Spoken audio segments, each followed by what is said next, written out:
3 ತಿಂಗಳಾದರೂ ಮೊಟ್ಟೆ ಹಣ ಕೊಡಲ್ಲ, ಬಾಡಿಗೆ ಹಣ ಕೊಡಲ್ಲ. ಸಾಮಾಜಿಕ ಕಾರ್ಯಕ್ರಮಗಳಿಗೆ ಏನು ಹಣ ಕೊಡಬೇಕಾಗಿತ್ತು ಅದು ಸಿಗ್ತಾ ಇಲ್ಲ. ಬಜೆಟ್ ಕಟ್ಟಾಗ್ತಾನೆ ಬರ್ತಾ ಇದೆ, ಸಿಗಬೇಕಾಗಿರುವಂಥ ಮೂಲಭೂತ ಸೌಲಭ್ಯಗಳು ಸಿಗ್ತಾ ಇಲ್ಲ. ನಾವು ಕೂಡ ಹೆಣ್ಮಕ್ಳು ಅಂತ ಗುರುತಿಸ್ಬೇಕು ಸರ್ಕಾರ. ನಮ್ಗೆ 6ನೇ ಗ್ಯಾರಂಟಿ ಏನು ಕೊಡ್ತೀವಿ ಅಂತಂದಿದ್ರು, ಅದನ್ನ ಇದುವರೆಗೂ ಕೂಡ ಸರ್ಕಾರ ಕೊಡಬೇಕು ಅಂತ ಅವ್ರಿಗೆ ಮನಸ್ಥಿತಿ ಬಂದಿಲ್ಲ.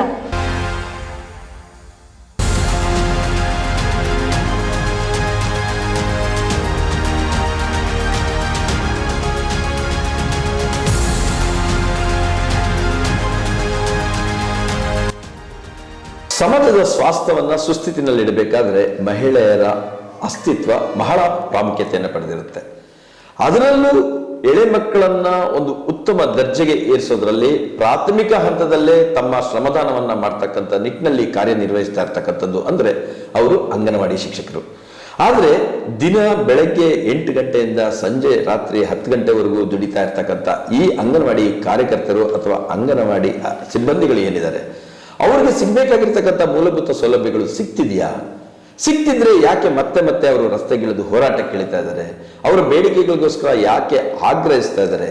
ಇವತ್ತು ನಮ್ಮ ಜೊತೆ ಮಾತಾಡೋದಕ್ಕೆ ಕೂತ್ಕೊಂಡಿದ್ದಾರೆ ಅಂಗನವಾಡಿ ಮತ್ತು CITU ಜಿಲ್ಲಾ ಮಟ್ಟದ ಅಧ್ಯಕ್ಷರಾಗಿರ್ತಕ್ಕಂಥ ಲಕ್ಷ್ಮೀ ದೇವಮ್ಮಾರವರು. ಅವರ ಜೊತೆ ನಾವು ಬಹಳಷ್ಟು ಚರ್ಚೆಯನ್ನ ಇವತ್ತು ಮಾಡೋಣ. ಏನೆಲ್ಲ ಸಮಸ್ಯೆಗಳಿದೆ ಅವರನ್ನೇ ಕೇಳ್ತೀವಿ. ಮೇಡಮ್, ದಿನ ಬೆಳಗಾದ್ರೆ ನಿಮ್ದು ಹೋರಾಟ, ತಿಂಗಳಿಗೆ ಕನಿಷ್ಠ ಅಂದ್ರೂ 7-8 ಹೋರಾಟ. ಏನಕ್ಕೆ ಹೋರಾಟ? ಯಾತಕ್ಕೋಸ್ಕರ ಹೋರಾಟಕ್ಕೆ ಇಳಿತಾ ಇದ್ದೀರಿ? ಸರ್, ಇವತ್ತು ಏನೆಲ್ಲ ಈಗ ನಮ್ಮ ವರ್ಕರ್ಸು ಸಮುದಾಯದಲ್ಲಿ ಕೆಲಸ ಮಾಡ್ತಾ ಇದ್ದಾರೆ, ಅವ್ರಿಗೆ ಕನಿಷ್ಠ ಮೂಲಭೂತ ಸೌಲಭ್ಯಗಳು ಏನಿದೆ ಅಂಗನವಾಡಿಗೆ ಬೇಕಾಗಿರುವಂಥ ಅದನ್ನು ಸಿಗದೇ ಇರುವಂಥ ಸಂದರ್ಭದಲ್ಲಿ ಹೋರಾಟಕ್ಕೆ ಇಳಿಲೇಬೇಕಾಗ್ತದೆ. ಇವತ್ತು 3 ತಿಂಗಳಾದರೂ ಮೊಟ್ಟೆ ಹಣ ಕೊಡಲ್ಲ, ಬಾಡಿಗೆ ಹಣ ಕೊಡಲ್ಲ, ಮತ್ತು ಅಲ್ಲಿ ತರಕಾರಿ ಕೊಡೋದಿಲ್ಲ. ಈಗ ಸಮುದಾಯದ ಜೊತೆ ನಾವು ಕೆಲಸ ಮಾಡಬೇಕಾಗಿದ್ರೆ ಈಗ ಮೊಟ್ಟೆ ಕೊಡಲಿಲ್ಲ ಅಂತಂದರೆ ಊರಿನವರಿಂದ ಕಂಪ್ಲೇಂಟ್ ಬರ್ತದೆ. ಆದ್ದರಿಂದ ಇವತ್ತು ಈಗ ಪ್ರತಿಯೊಂದು ಸಮಸ್ಯೆಗಳನ್ನು ನಾವು ಎದುರಿಸ್ತಾ ಅಲ್ಲಿ ಮೂಲಭೂತವಾಗಿ ಮಕ್ಕಳಿಗೆ ಕರೆಕ್ಟಾಗಿ ಕುಡಿಯೋ ನೀರು ಬೇಕು, ಮತ್ತು ಅಲ್ಲಿ ಮಕ್ಕಳಿಗೆ ವಾತಾವರಣ ಅಂದರೆ ಶಾಲಾ ಪೂರ್ವ ಶಿಕ್ಷಣಕ್ಕೆ ಬೇಕಾಗಿರುವಂಥ ವಾತಾವರಣ ಬೇಕಾಗ್ತದೆ. ಇವತ್ತು ಇನ್ನೂ ಕೂಡ ಸುಮಾರು 50% ಇಂದ ಸ್ವಂತ ಅಂಗನವಾಡಿ ಕೇಂದ್ರಗಳು ಇಲ್ಲ. ಈಗ ನಾವು ಇನ್ನೂ ಬಾಡಿಗೆ ಕೇಂದ್ರಗಳಲ್ಲಿ, ಸಮುದಾಯ ಕೇಂದ್ರಗಳಲ್ಲಿ. ಮೇಡಮ್, ಈಗ ಸರ್ಕಾರ ಅಂಗನವಾಡಿ ಕೇಂದ್ರಗಳನ್ನ ಶುರು ಮಾಡಬೇಕಾದ್ರೇನೆ ಮೂಲಭೂತ ಸೌಲಭ್ಯಗಳನ್ನ ಕೊಡ್ತಾ ಶುರು ಮಾಡಬೇಕಾಗಿತ್ತು. ಯಾಕೆ ಈ ಸರ್ಕಾರ ಹಿಂಗ್ ನಡ್ಕೊಂತ ಇದೆ? ಅಂದರೆ ಇವತ್ತು ಸರ್ ಈಗ ಏನೆಲ್ಲ ಇವತ್ತು ಸಾಮಾಜಿಕ ಕಾರ್ಯಕ್ರಮಗಳಿಗೆ ಏನು ಹಣ ಕೊಡಬೇಕಾಗಿತ್ತು ಅದು ಸಿಗ್ತಾ ಇಲ್ಲ. ಇವತ್ತು ಮೊದಲು ಪ್ರಾರಂಭ ಆದಾಗ ನಮ್ಮ ಇಲಾಖೆ ಮಹಿಳಾ ಮತ್ತು ಮಕ್ಕಳ ಕಲ್ಯಾಣ ಇಲಾಖೆಗೆ 100% ವರ್ಲ್ಡ್ ಬ್ಯಾಂಕಿಂದ ಕೊಡ್ತಾ ಇದ್ರು ಫಂಡ್ಸ್. ಆಮೇಲೆ ಬರ್ತಾ ಈಗ ಸೆಂಟ್ರಲ್ ಗೌರ್ಮೆಂಟು 100% ವಹಿಸ್ಕೊಂಡು ನಡೆಸ್ಕೊಂಡು ಬರ್ತಾ ಇತ್ತು. ಮತ್ತೆ ಬರ್ತಾ ಬರ್ತಾ ಈಗ 90% 10% ಆಯಿತು ರಾಜ್ಯ ಸರ್ಕಾರ ಮತ್ತು ಕೇಂದ್ರ ಸರ್ಕಾರ. ಈಗ ಸುಮಾರು 2018ರಿಂದ ಈಚೆಗೆ 50% ಬಂತು. ಈಗ ಸೆಂಟ್ರಲ್ ಗೌರ್ಮೆಂಟು ಮತ್ತೆ ಸ್ಟೇಟ್ ಗೌರ್ಮೆಂಟು ಬಜೆಟ್ ಕಟ್ಟಾಗ್ತಾನೆ ಬರ್ತಾ ಇದೆ. ಕಟ್ಟಾಗ್ತಾ ಬರ್ತಾ ಇರೋದ್ರಿಂದ ಅಲ್ಲಿ ಸಿಗ್ಬೇಕಾಗಿರುವಂತ ಮೂಲಭೂತ ಸೌಲಭ್ಯಗಳು ಸಿಗ್ತಾ ಇಲ್ಲ. ಆದ್ರಿಂದ ಇವತ್ತು ಈಗ ನಮ್ಗೆ ಏನು ಗೌರವಧನ ಸಿಗ್ಬೇಕು ಅದು ಕೂಡ ತಿಂಗಳು ಸಿಗ್ತಾ ಇಲ್ಲ. ಮೇಡಮ್, ಸರ್ಕಾರ ಈಗಾಗಲೇ 5 ಗ್ಯಾರಂಟಿ ಯೋಜನೆಗಳು ಕೊಟ್ಟು ಇಡೀ ರಾಜ್ಯದಲ್ಲಿ ಬಹಳಷ್ಟು ಉತ್ತಮವಾಗಿ ಸರ್ಕಾರ ನಡೆಸ್ಕೊಂಡು ಹೋಗ್ತಾ ಇದೆ. ನಿಮ್ ನೋಡಿದ್ರೆ ದಿನ ಬೆಳಗಾದ್ರೆ ಸವಲತ್ತು ಕೊಡ್ತಾ ಇಲ್ಲ ಅಂತ ಹೇಳ್ತಾ ಇದ್ರಿ. ಹಾಗಾದ್ರೆ ಯಾಕೆ ಕೊಡ್ತಾ ಇಲ್ಲ? ಹೌದು ಸರ್, ಈಗ ನಾವು ಕೂಡ ಹೆಣ್ಮಕ್ಳು ಅಂತ ಗುರುತಿಸ್ಬೇಕು ಸರ್ಕಾರ. ಯಾಕೆ ಅಂತಂದ್ರೆ ನಾವು ಸಮುದಾಯದೊಟ್ಟಿಗೆ ಏನು ಕೆಲಸ ಮಾಡ್ತಾ ಇದ್ದೀವಿ. ಇವತ್ತು 5 ಗ್ಯಾರಂಟಿಗಳ ಸರ್ವೆಗಳನ್ನು ಕೂಡ ನಮ್ಮ ಅಂಗನವಾಡಿ ವರ್ಕರ್ಸೇ ಹಳ್ಳಿಗಳಲ್ಲಿ ಮಾಡಿಕೊಟ್ಟಿರೋದು. ಅವ್ರಿಗೆ ಬಿಡುಗಡೆ ಮಾಡಿದಂಥದ್ದು ನಮ್ಗೆ 6ನೇ ಗ್ಯಾರಂಟಿ ಏನು ಕೊಡ್ತೀವಿ ಅಂತಂದಿದ್ರು, ಅದನ್ನ ಇದುವರೆಗೂ ಕೂಡ ಸರ್ಕಾರ ಕೊಡಬೇಕು ಅಂತ ಅವ್ರಿಗೆ ಮನಸ್ಥಿತಿ ಬಂದಿಲ್ಲ. ಅಂದ್ರೆ ಮ್ಯಾನಿಫೆಸ್ಟೋದಲ್ಲಿ ಈಗಾಗಲೇ ಅನೌನ್ಸ್ ಮಾಡಿದ್ರ ಕಾಂಗ್ರೆಸ್ ಸರ್ಕಾರ? ಚುನಾವಣಾ ಪ್ರಣಾಳಿಕೆಯಲ್ಲೇ ಹೇಳಿದ್ರು, ಅಂಗನವಾಡಿ ಕಾರ್ಯಕರ್ತೆಯರಿಗೆ 15,000 ಕೊಡ್ತೀವಿ, ಸಹಾಯಕಿಯರಿಗೆ 10,000 ಕೊಡ್ತೀವಿ, ಮತ್ತೆ ಆಶಾ ಕಾರ್ಯಕರ್ತೆಯರಿಗೆ 10,000 ಕೊಡ್ತೀವಿ, ಬಿಸಿ ಊಟ ನೌಕರರಿಗೆ 8,000 ರೂಪಾಯಿ ಗೌರವಧನ ಕೊಡ್ತೀವಿ ಅಂತ ಪ್ರಣಾಳಿಕೆಯಲ್ಲೇ ಅವ್ರು ಹೇಳಿದ್ರು. ಅಂದ್ರೆ ನೀವು ಸುಮ್ಮನೆ ಕೂತಿದ್ದೀರಿ ಅಂತ ನಿಮಗೆ ಕೊಡ್ತಾ ಇಲ್ಲ? ಹಾಗಾದ್ರೆ ಇರ್ಬೋದು ಇರ್ಬೋದು ಅಲ್ಲ, ಯಾಕೆಂದ್ರೆ ತಳಹಂತದಲ್ಲಿ ಕೆಲಸ ಮಾಡ್ತಕ್ಕಂಥ ಮಹಿಳೆಯರು ನೀವು, ಕಾರ್ಯಕರ್ತೆಯರು ನೀವು ಆ ಸರ್ಕಾರದ ಯಾವುದೇ ಯೋಜನೆ ಸಫಲ ಆಗ್ಬೇಕು ಅಂತಂದ್ರೆ ಗ್ರಾಮೀಣ ಮಟ್ಟದಲ್ಲಿ ನೀವು ಸೇವೆ ಮಾಡ್ಲೇಬೇಕು. ಅಂತವ್ರನ್ನೇ ಸರಿಯಾಗಿ ಪರಿಗಣಿಸ್ತಾ ಇಲ್ವಲ್ಲ, ಏನಿದೆ ಅರ್ಥ? ಹೌದು ಸರ್, ಈಗ ನಾವು ಸರ್ಕಾರಕ್ಕೆ ನಾವು ಮಹಿಳೆಯರು ಏನ್ ಮಾಡ್ಬೋದು ಅನ್ನೋ ಮನಸ್ಥಿತಿನೂ ಇದೆಯೋ ಏನೋ ಗೊತ್ತಿಲ್ಲ ನಮ್ಗೆ. ಯಾಕೆ ಅಂತಂದ್ರೆ ಇವತ್ತು ಕಾಂಟ್ರಾಕ್ಟ್ ವರ್ಕರ್ಸ್ ಅನ್ನೆಲ್ಲ ಕೂಡ ಪರ್ಮನೆಂಟ್ ಮಾಡಿದ್ರು. ಇವತ್ತು 50 ವರ್ಷ ನಾವು ದುಡ್ದಿರೋ ಅಂತವ್ರನ್ನ ಕನಿಷ್ಠ ಇವತ್ತು ಪರ್ಮನೆಂಟ್ ಮಾಡಕ್ಕಾಗಿಲ್ಲ, ಕನಿಷ್ಠ ವೇತನ ಕೊಡಕ್ಕಾಗಿಲ್ಲ, ಇಲ್ಲ 3 ಮತ್ತು 4ನೇ ದರ್ಜೆ ನೌಕರರಾಗಿ ಪರಿಗಣಿಸ್ಬೇಕು ಅಂತ ನಾವು 50 ವರ್ಷದಿಂದ ಹೋರಾಟ ಮಾಡ್ತಾನೆ ಇದೀವಿ. ಆದ್ರೆ ಅದನ್ನು ಕೂಡ ಇದುವರೆಗೂ ಕೂಡ ಮಾಡಕ್ ಸಾಧ್ಯ ಆಗಿಲ್ಲ ಸರ್ಕಾರಕ್ಕೆ.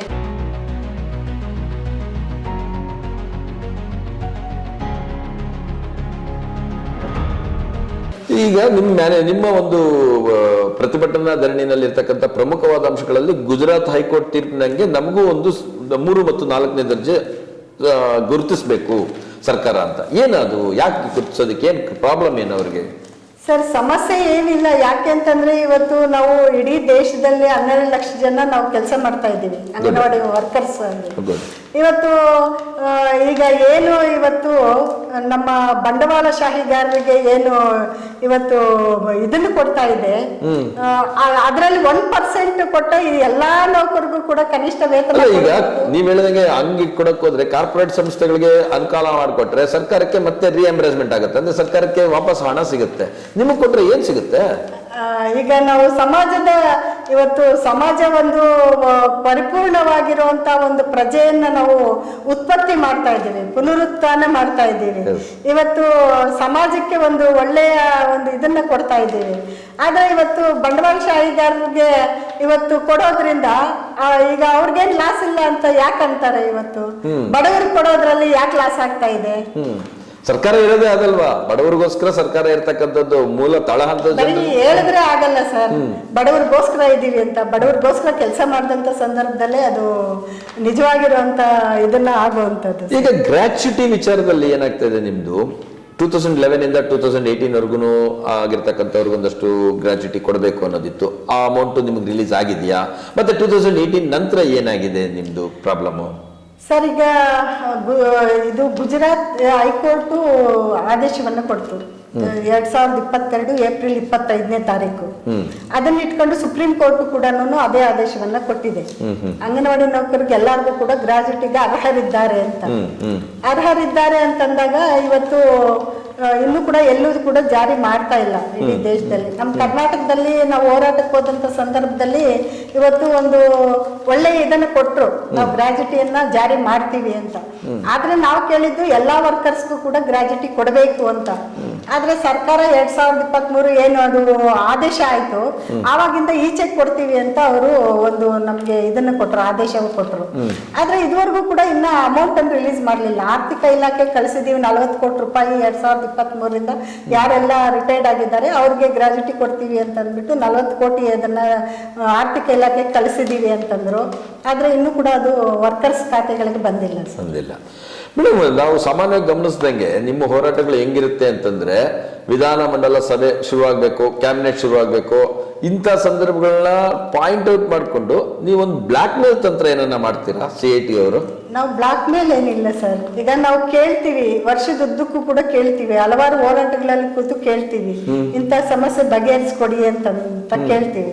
ಆದ್ರೆ ಸರ್ಕಾರ ಮಣಿದೇ ಇದ್ದಂತ ಸಂದರ್ಭದಲ್ಲಿ ನಾವು ವಿಧಾನ ಇದನ್ನ ಅಧಿವೇಶನದ ಸಂದರ್ಭದಲ್ಲಾದ್ರೂ ಕೂಡ ನಮ್ಮ ಬೇಡಿಕೆಯನ್ನ ಕೇಳ್ತಾರೆ ಅನ್ನೋ ಇದರಿಂದ ನಾವು ಹೋರಾಟಕ್ಕೆ. ಅಂದ್ರೆ ನಿಮ್ಮ ಉದ್ದೇಶ ವರ್ಷ ಪೂರ್ತಿ ಮರ್ತೋಗಿರ್ತಾರೆ, ಅಟ್ಲೀಸ್ಟ್ ಕ್ಯಾಬಿನೆಟ್ ಅಲ್ಲಾದ್ರೂ ಜ್ಞಾಪಿಸ್ಕೊಳ್ಳಿ ಅಂತ. ಈಗ 21 ಬೇಡಿಕೆಗಳನ್ನ ಇಟ್ಕೊಂಡು ನೀವು ಹೋರಾಟ ಮುಂದುವರಿಸ್ತಾ ಇದ್ದೀರಿ. ಇದರಲ್ಲಿ ಪ್ರಮುಖವಾಗಿ ಆಗ್ಲೇಬೇಕಾಗಿರ್ತಕ್ಕಂಥ ಬೇಡಿಕೆಗಳು ಯಾವ್ಯಾವುದು ಸರ್? ಈಗ ಇಮಿಡಿಯೇಟ್ ಆಗಿ ಆಗ್ಲೇಬೇಕಾಗಿರುವಂತ ಬೇಡಿಕೆಗಳು ಒಂದು, ಇವತ್ತು ಏನು ಗ್ಯಾರಂಟಿ 6ನೇ ಗ್ಯಾರಂಟಿ ಕೊಡ್ತೀವಿ ಅಂತ ಹೇಳಿದ್ರು, ಕನಿಷ್ಠ ಈಗ 15,000 ಕೂಡ್ಲೆ ಈಗಲೇ ಮಾಡಬೇಕು. ಮತ್ತೆ ಇವತ್ತು ಕೋರ್ಟ್ ಆದೇಶ ಏನಿದೆ ಅದನ್ನ ಜಾರಿ ಮಾಡಬೇಕು. ಇವತ್ತು ಆ ಕೋರ್ಟ್ ಆದೇಶ ಮಾಡಿದೆ 6 ತಿಂಗಳ ಒಳಗೆ ಮಾಡಬೇಕು. ಈ ತೀರ್ಪು ಬಂದ 6 ತಿಂಗಳ ಒಳಗೆ ಅವ್ರಿಗೆ ಕನಿಷ್ಠ ವೇತನ ಕೊಡಬೇಕು, ಇಲ್ಲ 3 ಮತ್ತು 4ನೇ ದರ್ಜೆ ನೌಕರರನ್ನ ಪರಿಗಣಿಸಬೇಕು ಅಂತ. ಅದನ್ನ ನಾವು ಒತ್ತಾಯ ಮಾಡ್ತಾ ಇದ್ದೀವಿ. ಮತ್ತೆ ಇವತ್ತು ಮೇಡಮ್ ಇಲ್ಲೊಂದು ಡಿಸ್ಟರ್ಬೆನ್ಸ್ ಮಾಡ್ತೀನಿ. ಕನಿಷ್ಠ ವೇತನ ಅಂದ್ರೆ ವಾಟ್ ಇಸ್ ಎಷ್ಟಿನ ಅಮೌಂಟ್ ನೀವು ಕೇಳ್ತಾ ಇರ್ತಕ್ಕಂಥದ್ದು, ಎಷ್ಟು ಸರ್ಕಾರ ಹೇಳ್ತಾ ನಮ್ಮ ಇರ್ತಕ್ಕಂಥದ್ದು? ಕರ್ನಾಟಕದ ಕನಿಷ್ಠ ವೇತನ ಕಾಯ್ದೆ ಪ್ರಕಾರ ಇವತ್ತು ಕನಿಷ್ಠ ವೇತನ 26,000 ರೂಪಾಯಿ ಇದೆ ಸರ್. ಓಕೆ. ಈಗ 26,000 ರೂಪಾಯಿ ಕೊಡಬೇಕು ಅನ್ನೋಂಥದ್ದು ನಮ್ಮ ಒತ್ತಾಯ ಇದೆ. ಓಕೆ. ಆದ್ರೆ ಈಗ ಒಂದೇ ಸಲ ಈಗ ಕೊಡಕ್ ಆಗ್ಲಿಲ್ಲ ಅಂತಂದ್ರೂ ಕೂಡ ಕನಿಷ್ಠ ಈಗ ಏನು ಅವರು ಅನೌನ್ಸ್ ಮಾಡಿದ್ದಾರೆ ಅದಾದ್ರೂ ಕೂಡ ಈಗ ಸದ್ಯದಲ್ಲಿ ಬಿಡುಗಡೆ ಮಾಡಬೇಕು ಅಂತ. ಎಷ್ಟು ಅನೌನ್ಸ್ ಮಾಡಿದ್ದಾರೆ ಈಗ ಅವರು? ಸರ್ ಈಗ 15,000 ಕೊಡ್ತೀವಿ ಅಂತ ಏನು ಚುನಾವಣಾ ಪ್ರಣಾಳಿಕೆಯಲ್ಲಿ ಅವ್ರು ಹೇಳಿದ್ರು, 6ನೇ ಗ್ಯಾರಂಟಿಯಾಗಿ ನಾವು ತರ್ತೀವಿ ಅಂತ. ಈಗ ಇಮಿಡಿಯೇಟ್ ಆಗಿ ಅದನ್ನಾದ್ರೂ ರಿಲೀಸ್ ಮಾಡಬೇಕು ಅಂತ ಒತ್ತಾಯ ಮಾಡಿ. ಈ ಕಾರ್ಯಕರ್ತೆಯರು ಪಡಿತಾ ಇರ್ತಕ್ಕಂಥ ಅನುದಾನ ಎಷ್ಟಾಗಾದ್ರೆ, ಗೌರವಧನ ಎಷ್ಟಾಗಾದ್ರೆ? ಈಗ ಕೇವಲ 11,500 ವರ್ಕರ್ ಕಾರ್ಯಕರ್ತೆ ಮತ್ತೆ 5,500 ಹೆಲ್ಪರ್ ಸರ್. ಒಂದು ಹೆಂಗಸು ಮನೆಯಿಂದ ಆಚೆ ಕಡೆಗೆ ಬಂದು ಬೆಳಗ್ಗೆ 9 ಗಂಟೆಯಿಂದ ಸಂಜೆ 5 ಗಂಟೆವರೆಗೂ ದುಡಿದ್ರೆ ಬರ್ತಾ ಇರ್ತಕ್ಕಂಥದ್ದು ಕೇವಲ 11,000. ಅಂದ್ರೆ ದಿನದ ಲೆಕ್ಕದಲ್ಲಿ ನಾವು ನೋಡ್ಲಿಕ್ಕೆ ಹೋದ್ರೆ ಕೇವಲ ಒಂದು 300 ರೂಪಾಯಿ ಕೂಡ ಇಲ್ಲ, 250-300 ದಿನಗೂಲಿ ಕೂಡ ತೆಗೆದುಕೊಂತ ಇಲ್ಲ ಮಹಿಳೆ ಕಾರ್ಯಕರ್ತೆಯಾಗಿ ಸೇರಿ. ಅವರ ಬದುಕಿನ ಸ್ಥಿತಿ ಏನಾಗಾದ್ರೆ? ಬದುಕಿನ ಸ್ಥಿತಿ ಈಗ ಸುಮಾರು ಜನ ನಮ್ಮ ವರ್ಕರ್ಸ್ ಬಡ ಕುಟುಂಬಗಳಿಂದ ಬಂದಂಥವರೇ ಇದ್ದಾರೆ. ವಿಧವೆಯರು, ಅಂಗವಿಕಲರು, ಮತ್ತೆ ಬಡ ಕುಟುಂಬದಿಂದ ಬಂದಿರುವಂತ ಹೆಣ್ಮಕ್ಳೇ ಇದ್ದಾರೆ. ಇದನ್ನೇ ಆಧಾರವಾಗಿ ಇಟ್ಕೊಂಡು ಇದ್ರ ಮೇಲೇನೆ ಆಧಾರ ಪಟ್ಟು ಇವತ್ತು ಕೆಲಸಗಳನ್ನು ಮಾಡ್ತಾ ಇದ್ದಾರೆ. ಇವತ್ತು ಅವರ ಸ್ಥಿತಿ ತುಂಬಾ ಹೀನಾಯವಾಗಿದೆ. ಯಾಕೆಂತಂದ್ರೆ ಇದರಲ್ಲಿ ಒಂದು 10% ಇರ್ಬೋದು ಮನೆ ಕಡೆಯಿಂದ ಎಲ್ಲ ಸಮೃದ್ಧವಾಗಿದ್ದು ಕೆಲ್ಸಕ್ಕೆ ಬಂದಿರುವಂತವ್ರು. ಆದ್ರೆ 90% ವರ್ಕರ್ಸ್ ಇದನ್ನೇ ನಂಬ್ಕೊಂಡು ಬಂದಿದ್ದಾರೆ ಸರ್. ಅದರಿಂದ ತುಂಬಾನೇ ಕಷ್ಟದ ಪರಿಸ್ಥಿತಿಯಲ್ಲೇ ಕೆಲಸ ಮಾಡ್ತಾ ಇದ್ದಾರೆ ಸರ್. ಏನು ನೀವು ನಿಯತ ಕೆಲಸ ಮಾಡ್ತಾ ಇಲ್ಲ ಅಂತ ಏನನ್ನ ಸರ್ಕಾರಗಳು ಏನನ್ನ ತೀರ್ಮಾನ ತೆಗೆದುಕೊಂಡಿದಾವ ಇಷ್ಟು ನಿರ್ಲಕ್ಷ್ಯ ಮಾಡೋದಕ್ಕೆ ನಿಮ್ಮ ಮೇಲೆ? ಈಗ ಕೆಲಸ ಮಾಡ್ತಾ ಇಲ್ಲ ಅನ್ನೋಂತಂದ್ರೆ ಅದನ್ನು ಕೂಡ ಹೇಳ್ಬೇಕು ಸರ್ಕಾರ. ಯಾಕೆಂತಂದ್ರೆ ಇವತ್ತು ಶಾಲಾ ಪೂರ್ವ ಶಿಕ್ಷಣ ಮಕ್ಕಳಿಗೆ ನಾವು ಬೆಳಗ್ಗೆ 9:30ಗೆ ಸ್ಟಾರ್ಟ್ ಮಾಡ್ತೀವಿ. 9:30ಯಿಂದ 4 ಗಂಟೆವರೆಗೂ ಕೂಡ ನಮ್ಗೊಂದು ಸಿಲೆಬಸ್ ಕೊಟ್ಟಿದ್ದಾರೆ, ಯಾವ ತರ ಮಾಡ್ಬೇಕು ಅಂತ. ದೈಹಿಕ ಬೆಳವಣಿಗೆಗೆ ಬೇಕಾಗಿರುವಂತ ಚಟುವಟಿಕೆಗಳು, ಮಾನಸಿಕ ಬೆಳವಣಿಗೆಗೆ ಬೇಕಾಗಿರುವಂತ ಚಟುವಟಿಕೆಗಳು, ಅದೇ ತರ ಬುದ್ಧಿ ಇದಕ್ಕೆ ಬೇಕಾಗಿರುವಂತ ಚಟುವಟಿಕೆಗಳು, ಇವೆಲ್ಲಕ್ಕೂ ಕೂಡ ಬೆಳಗ್ಗೆಯಿಂದ ಸಾಯಂಕಾಲದವರೆಗೂ ಕೂಡ ನಮ್ಗೆ ಚಟುವಟಿಕೆಗಳನ್ನ ಕೊಟ್ಟಿದ್ದಾರೆ. ಅದ್ರ ಪ್ರಕಾರ ನಮ್ಮ ವರ್ಕರ್ಸ್ ಮಾಡ್ತಾ ಇದ್ದಾರೆ ಸರ್. ಈಗ ಮಾಡ್ಲಿಲ್ಲ ಅಂತಂದಾಗ ಅದನ್ನು ಕೂಡ ಇದ್ ಮಾಡ್ಬೇಕಾಗ್ತದೆ. ಹೌದು ಸರ್. ಇವತ್ತು ನಮ್ಮಲ್ಲಿ ಕೂಡ ಈಗ ನಮ್ಮ ಇವರು ಕೂಡ ಇಲ್ಲ ಸರ್, ಹೆಚ್ಚಿನ ಇದರಲ್ಲಿ ಸಿಬ್ಬಂದಿ ಕೂಡ ಇಲ್ಲ. ಕೆಲಸ ಇವತ್ತು ಇಲಾಖೆ ಕೆಲಸಗಳು ಕೂಡ ಇವತ್ತು ನಮ್ಮ ವರ್ಕರ್ಸ್ ಮಾಡುವಂತ ಪರಿಸ್ಥಿತಿ ಇದೆ. ಇವತ್ತು ಇಡೀ ತಾಲೂಕಿಗೆ, ನಮ್ಮ ತಾಲೂಕಿಗೆ ಇದ್ ಮಾಡಿದ್ರೆ ಒಬ್ಬ ಸೂಪರ್ವೈಸರ್ ಇದ್ದಾರೆ. 13 ಸೂಪರ್ವೈಸರ್ ಇಡೋ ಕಡೆ ಒಂದು ಸೂಪರ್ವೈಸರ್ ಇದ್ರೆ ಹೆಂಗೆ ಕೆಲಸ ಮಾಡಕ್ಕೆ ಸಾಧ್ಯ? ಅವ್ರಿಗೂ ಕೂಡ ಒಂದು ಮಾನಸಿಕವಾಗಿ ತುಂಬಾನೇ ಒತ್ತಡ ಇದೆ. ಮತ್ತೆ ಅದನ್ನೆಲ್ಲ ಕೂಡ ಇವತ್ತು ನಮ್ಮ ವರ್ಕರ್ಸ್ ಮೇಲೆ ಕೂಡ ಪ್ರಭಾವ ಬೀಳುವಂತ. ಮೇಡಮ್, ಈ ಕೆಲಸ ಮಾಡ್ತಾನೆ ಕೆಲವರು ಆ ಒತ್ತಡಕ್ಕೇನೆ ಸತ್ತೋಗುವಂತ ಸನ್ನಿವೇಶಗಳು ಬಹಳಷ್ಟು ಇದಾವೆ. ನಿಮ್ಗೇನ ವಿಮೆ ಇನ್ನೊಂದು ಮತ್ತೊಂದು ಇದನ್ನ ಇದೆಯಾ ಗೌರ್ಮೆಂಟ್ ಇಂದ? ಸರ್, ಈಗ ನಾವು ಒತ್ತಾಯ ಮಾಡಿದ್ದೀವಿ ಎಲ್ಲರಿಗೂ ಕೂಡ ವಿಮೆ ಕೊಡಬೇಕು, ಅಂಗನವಾಡಿ ನೌಕರರಿಗೆ ಸಾಮೂಹಿಕ ವಿಮೆ ಕೊಡಬೇಕು ಅಂತ. ಇವತ್ತು ಪ್ರಧಾನ ಮಂತ್ರಿ ಜೀವ ವಿಮೆ ಇದೇನಿದೆ ಅದನ್ನ ಇವತ್ತು ಎಲ್ಲ ವರ್ಕರ್ಸ್ಗೂ ಕೂಡ ಮಾಡ್ತಿದ್ದಾರೆ. ಮತ್ತೆ ಅಬಾ ಕಾರ್ಡ್ ಅಂತ ಮಾಡಿಸಿದ್ದಾರೆ, ಅದರಿಂದ ಏನು ಪ್ರಯೋಜನ ಆಗ್ತಾ ಇಲ್ಲ ಸರ್. ಇವತ್ತು ಅದನ್ನ ತಗೊಂಡೋದ್ರು ಕೂಡ ಯಾವುದೇ ಹಾಸ್ಪಿಟಲ್ ಅಲ್ಲೂ ಕೂಡ ಅವರು ತಗೊಂತಾ ಇಲ್ಲ ಸರ್, ತಗೊಂತಾ ಇಲ್ಲ. ಸುಮ್ಮನೆ ಕಾಟಾಚಾರಕ್ಕೆ ಮಾಡಿದ್ದಾರೆ ಅನಿಸ್ತದೆ. ಯಾವ್ದದು ಯಾವ ತರದ ಸ್ಕೀಮ್ ಅದು ಮಾಡಿರ್ತಕ್ಕಂಥದ್ದು? ಸರ್, 2 ಲಕ್ಷ ರೂಪಾಯಿ ಅದರಲ್ಲಿ ವಿಮೆ ಇದೆ ಅಂತಂತಾರೆ, ಆರೋಗ್ಯ ವಿಮೆ ಇದೆ ಅಂತ. ಬಟ್ ಆಸ್ಪತ್ರೆಗಳಲ್ಲಿ ಅದನ್ನ ಕನ್ಸಿಡರ್ ಮಾಡ್ತಾ ಇಲ್ಲ. ಸುಮ್ಮನೆ ಒಂದು ಪಾಂಪ್ಲೆಟ್ ಇದ್ದಂಗೆ ವಿಮೆ ಪತ್ರ ಇದೆ, ತಗೊಂಡು ಹೋಗ್ತೀವಿ, ಒಂದು ಆತ್ಮಸ್ಥೈರ್ಯಕ್ಕೋಸ್ಕರ ಒಂದು ಕಾರ್ಡ್ ಕೊಟ್ಟಂಗೆ ಅಷ್ಟೇ. ಮತ್ತೆ ಇದ್ರ ಬಗ್ಗೆ ಏನಿದೆ ನಿಮ್ಮ CITU ಹೋರಾಟ? ಸರ್, ಈಗ ನಾವು ಕಂಪಲ್ಸರಿ ಎಲ್ಲರಿಗೂ ಕೂಡ ವಿಮೆ ಕೊಡಲೇಬೇಕು ಅನ್ನುವಂಥದ್ದು ಆರೋಗ್ಯ ವಿಮೆ. ಇವತ್ತಿನ ಪರಿಸ್ಥಿತಿಯಲ್ಲಿ ತುಂಬಾ ಮಾನಸಿಕ ಒತ್ತಡಗಳಿಗೆ ಬಲಿಯಾಗ್ತಾ ಇದ್ದಾರೆ ನಮ್ಮ ವರ್ಕರ್ಸು. ಕನಿಷ್ಠ ಅಂತಂದ್ರು ಈಗ ನಮ್ಮ ರಾಜ್ಯದ ಒಂದು ಗ್ರೂಪ್ ಇದೆ, ದಿನಕ್ಕೆ ಹೆಂಗಿಲ್ಲ ಅಂತಂದ್ರು 3ರಿಂದ 4 ಜನ ಡೆತ್ ಆಗಿರೋದು ಅದರಲ್ಲಿ ಬರ್ತಾನೆ ಇರ್ತದೆ. ಆದ್ರಿಂದ ಇವತ್ತಿನ ಪರಿಸ್ಥಿತಿಯಲ್ಲಿ ಒಂದು ವಿಮೆ ಕೊಡಬೇಕು ಅಂತ ನಾವು ಒತ್ತಾಯ ಮಾಡ್ತಾ ಇದ್ದೀವಿ. ಈಗ ಹೋರಾಟ ಶುರುವಾಗಿದೆ, ಯಾವ ರೀತಿಯಲ್ಲಿ ಶುರುವಾಗಿದೆ? ಎಷ್ಟು ಹೋರಾಟಗಳು ನಡೀತಾ ಇದೆ? ಎಷ್ಟು ದಿನದ ಪ್ಲಾನ್ ಇದೆ ಈಗ ಅನಿರ್ದಿಷ್ಟಾವಧಿ ಅಂದ್ರೆ?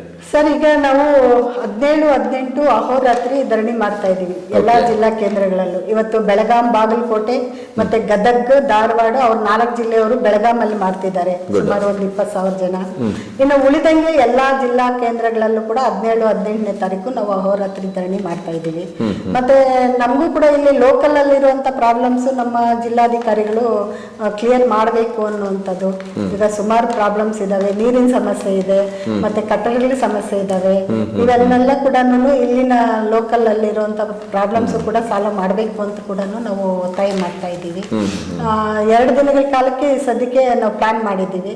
ಈ ಹೋರಾಟಕ್ಕೆ ಮನೆಯಲ್ಲಿಲ್ಲ ಅಂತಂದ್ರೆ ನಾವು ಫೆಬ್ರವರಿಯಿಂದ ಅನಿರ್ದಿಷ್ಟಾವಧಿ ಹೋರಾಟಕ್ಕೆ ಹೋಗ್ತಾ ಇದ್ದೀವಿ. ಅಂದ್ರೆ ಈಗ ಎಚ್ಚರಿಕೆ ಮೂಲಕ 2 ದಿವಸ ಅನಿರ್ದಿಷ್ಟಾವಧಿ ಧರಣಿ ಮಾಡ್ತಾ ಇದ್ರಿ, ನಂತರ ಫೆಬ್ರವರಿ 24ರಿಂದ ಅನಿರ್ದಿಷ್ಟಾವಧಿ ಧರಣಿ. ಅಂದ್ರೆ ಸ್ಥಳೀಯ ಸಮಸ್ಯೆಗಳು ಏನೇನಿದಾವೆ ಅದು ಪರಿಹಾರ ಆಗ್ಬೇಕು, ಅದರ ಜೊತೆಗೆ ರಾಜ್ಯ ಮಟ್ಟದ ಸಮಸ್ಯೆಗಳು ಏನೇನಿದಾವೆ ಅವು ಪರಿಹಾರ ಆಗ್ಬೇಕು ಅಂತಕ್ಕಂಥದ್ದು ನಿಮ್ಮ ಬೇಡಿಕೆ. ಇದಕ್ಕೆ ಮಣಿಯುತ್ತಾ ಸರ್ಕಾರ? ಗೊತ್ತಿಲ್ಲ ಸರ್, ಮಣಿಯುತ್ತಾ ಇಲ್ವಾ ಅನ್ನೋದನ್ನ ಕಾದ್ ನೋಡ್ಬೇಕಾಗಿದೆ. ಅಲ್ಲ, ಸರ್ಕಾರ ಇವತ್ತು ಹೆಣ್ಮಕ್ಳು ಇಷ್ಟೊಂದು ಜನ ಬೀದಿಯಲ್ಲಿ ಬಿದ್ದು ಇವತ್ತು ಹೋರಾಟ ಮಾಡ್ಬೇಕಾಗಿರೋಂತ ಪರಿಸ್ಥಿತಿ ಬಂದಿದೆ ಅಂತಂದ್ರೆ ಈಗ ಎಂತಹ ಇದ್ರಲ್ಲಿ ಇದೀವಿ ಅಂತ ನಾವು ಕೂಡ ಕಾದ್ ನೋಡ್ಬೇಕಾಗಿದೆ. ಇವತ್ತು ಎಲ್ಲ ಬೀದಿಗಿಳಿತಾ ಇದ್ದಾರೆ. ಮುಂದಿನ ದಿನಗಳಲ್ಲಿ ನೋಡ್ಬೇಕು ಕಾದು. ಅಕಸ್ಮಾತ್ ಸರ್ಕಾರ ಕ್ಯಾರೆ ಅನ್ಲಿಲ್ಲ ನಿಮ್ಮನ್ನ, ನಿಮ್ಮ ಹೋರಾಟ ಅನ್ನೋದು ಮನ್ಸಿಗೆ ಹಾಕೊಳ್ಳಿಲ್ಲ, ನೆಕ್ಸ್ಟ್ ಆಗ ನಾವು ಚರ್ಚೆ ಮಾಡಿ ಮುಂದಿನ ಬದಲಾವಣೆ ಹೆಂಗ್ ಮಾಡಬೇಕು ಅಂತ ತೀರ್ಮಾನ ಮಾಡ್ತೀವಿ ಸರ್. ಓಕೆ, ಬೆಳಗಾವಿ ಅಧಿವೇಶನದ ಸಂದರ್ಭದಲ್ಲಂತೂ ಏನೋ ಒಂದು ಪರಿಹಾರ ಸಿಗುತ್ತೆ ಅನ್ನೋ ಆಶಾದಾಯಕ ನಿಮ್ಮಲ್ಲಿದೆ. ಹೌದು ಸರ್, ಸಿಗಬಹುದು, ಈ ಸಲ ಏನಾದ್ರೂ ಸಿಗಬಹುದು ಅಂತ. ಈಗ ಈ 21 ಬೇಡಿಕೆಗಳಲ್ಲಿ ಎಲ್ಲವೂ ಈಡೇರುತ್ತೆ ಅನ್ಕೊಂಡಿದ್ದೀರಾ, ಅಥವಾ ಯಾವ್ದಾದ್ರು ಪ್ರಮುಖವಾಗಿ ಯಾವ್ದು ಈಡೇರಬಹುದು ಅನ್ನುವಂತ ಆಸೆನ ನೀವು ಇಟ್ಕೊಂಡಿದ್ದೀರಾ? ಸರ್, ಈಗ ನಾವು ಪ್ರಮುಖವಾಗಿ ಇವತ್ತು ಗೌರವಧನ ಹೆಚ್ಚಳ ಆಗ್ಲೇಬೇಕು ಅನ್ನುವಂಥದ್ದಿದೆ. ಕನಿಷ್ಠ ಅದಾದ್ರೂ ಆಗ್ಬಹುದು ಅಂತ ಅಂದ್ಕೊಂಡಿದ್ದೀವಿ. ಮತ್ತೆ ಗ್ರಾಜ್ಯುಟಿ ಹಣ ಈಗ ಆರ್ಥಿಕ ಇಲಾಖೆ ಕಳಿಸಿದೀವಿ ಅಂತ ಹೇಳಿದ್ದಾರೆ, ಕನಿಷ್ಠ ಅದಾದ್ರೂ ಕೂಡ ಬರಬಹುದು ಅಂತ ಆಶಯವನ್ನ ಇಟ್ಕೊಂಡಿದ್ದೀವಿ. ಅದರಿಂದ ಕಾದ್ ನೋಡ್ಬೇಕು. ಓಕೆ, ನಿಮ್ಮ ಹೋರಾಟಕ್ಕೆ ಫಲ ಸಿಕ್ಲಿ, ನಮ್ಮ ಕಡೆಯಿಂದಲೂ ಕೂಡ ನಿಮಗೆ ಶುಭ ಕೊಡ್ತೀವಿ. Thank you. ಇದಿಷ್ಟು ಅಂಗನವಾಡಿ ಕಾರ್ಯಕರ್ತೆಯರ ಸಂಘದ ಅಧ್ಯಕ್ಷರು ಹಾಗೂ CITU ಜಿಲ್ಲಾಧ್ಯಕ್ಷರು ಆಗಿರ್ತಕ್ಕಂಥ ಲಕ್ಷ್ಮೀದೇವಮ್ಮನವರ ಮಾತು.